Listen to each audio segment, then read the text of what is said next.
Welcome to this video covering the topic of adult children of alcoholics. This is a topic that's very near and dear to my heart, as I myself am an adult child of an alcoholic. I'll share some personal perspectives throughout this as well. As you can see here, and you probably know from our various studies around addiction, the debilitating effects of alcoholism and other chemical dependencies are certainly not confined to the addict alone. The spouses, the parents, children, friends, colleagues, the entire social network can suffer a deterioration. The pain of a spouse, child, or parent certainly may not be quite as visible, but it's definitely not any less severe. According to the Children of Alcoholics Foundation, 1 in 8 Americans is an adult child of an alcoholic. There are some common characteristics that the adult children of alcoholics show. One is they adopt certain roles to cope with parental alcoholism. There's difficulty in separating from their family of origin. They're unable to establish stable commitments in love and work, oftentimes. And then often there's just severe depletion of self-esteem, and that's something that I struggled with myself and I know is a major factor. The 3 to 4 times more likely to become addicted to alcohol or drugs. We know that there is a genetic predisposition there, and environmental factors and genetic factors come into play. So definitely a lot of interesting information out there. There's some research here with a particularly interesting take on it here from Black, where he poignantly describes the suffering of children who grow up with an alcoholic parent and find themselves so encumbered by parental needs that they cannot proceed normally toward the development of satisfying adult commitments to love and work.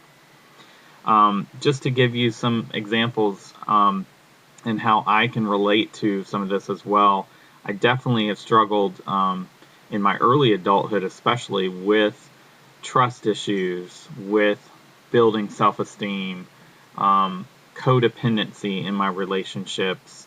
And not until I went through therapy myself did I start recognizing some patterns and understanding how it was tied back to a lot of the dynamics that were at play within my family growing up.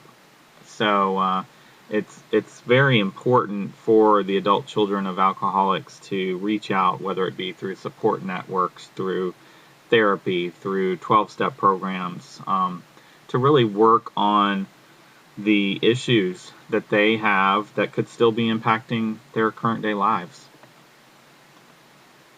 I also found that there is a very well-known Dr. Janet Woiditz, who really is a pioneer in the research in this area.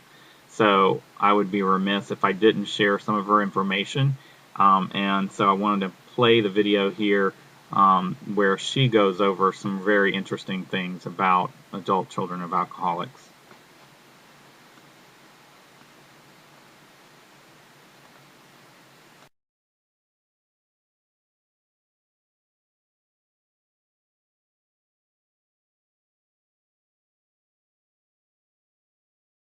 For most of us, when we get double messages, we get to pick one. If you grew up in an alcohol family system, and the double messages that you get are somewhat different because both parts of the message are true. And the early messages are internalized, and you carry them with you into adulthood, and they play out in different kinds of ways over and over and over again. The first of these messages is, I love you, go away.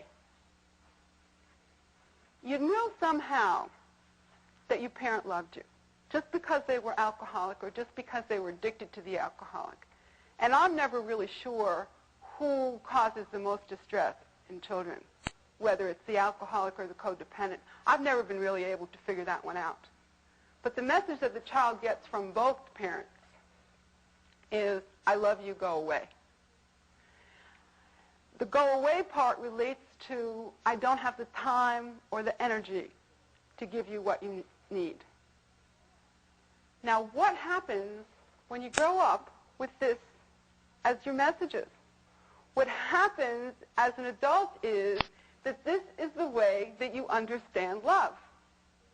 Did you ever wonder why the person that is most attractive to you is the one who is warm and loving one day and rejecting the next? Those are the ones that really hook you in, because it plays right into your childhood fantasy of this time things will be different.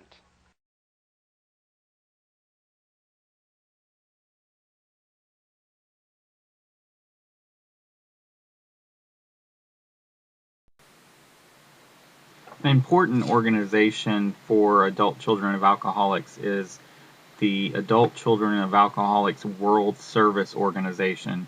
And that organization acts as the central agency of an overall support program really tied to the 12-step programs such as AA, and built on that foundation.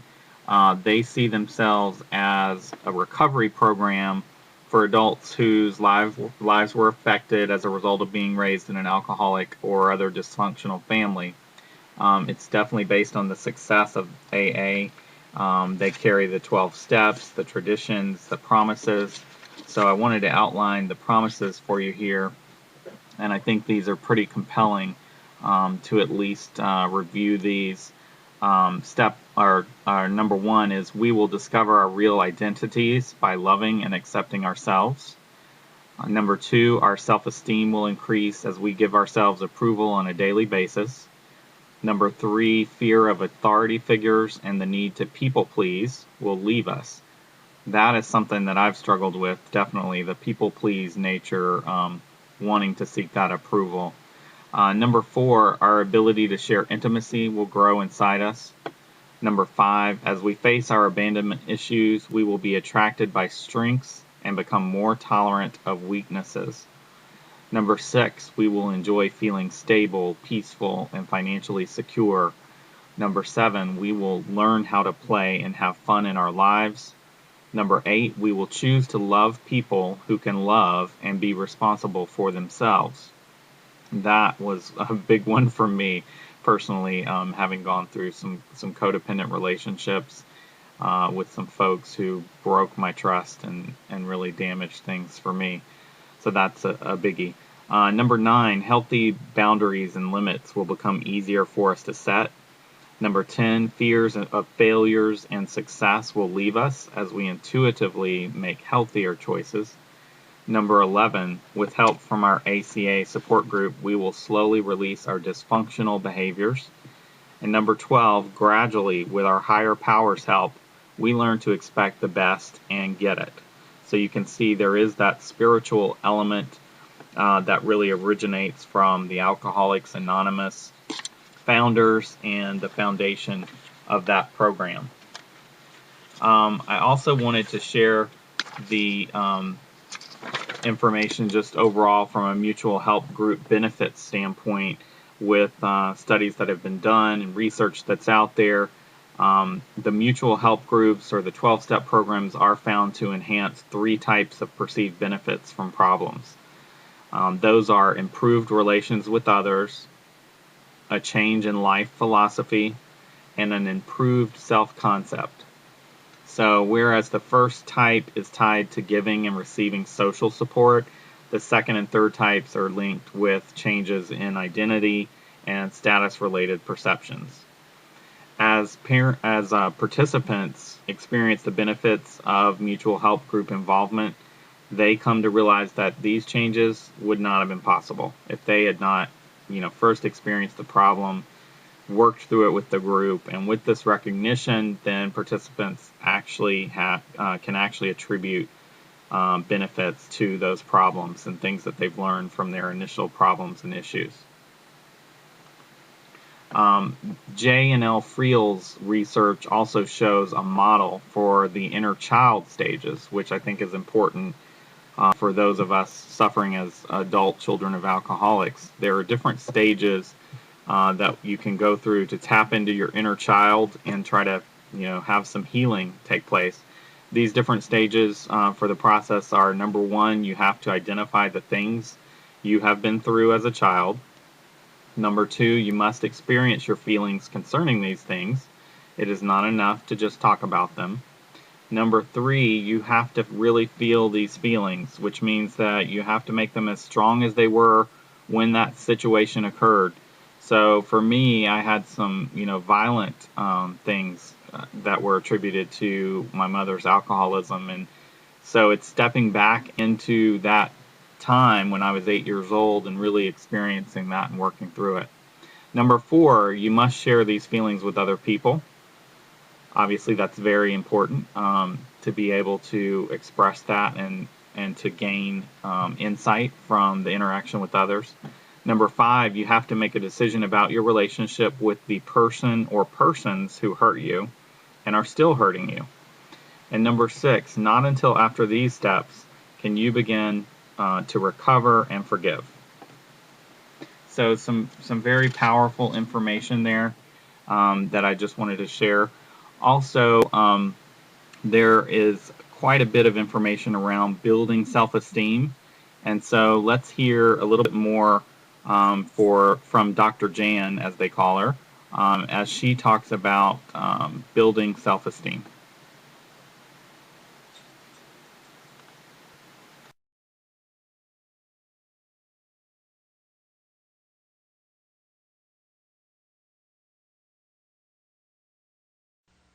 The way to build self-esteem is to build it on your accomplishments, is to build it on your skills.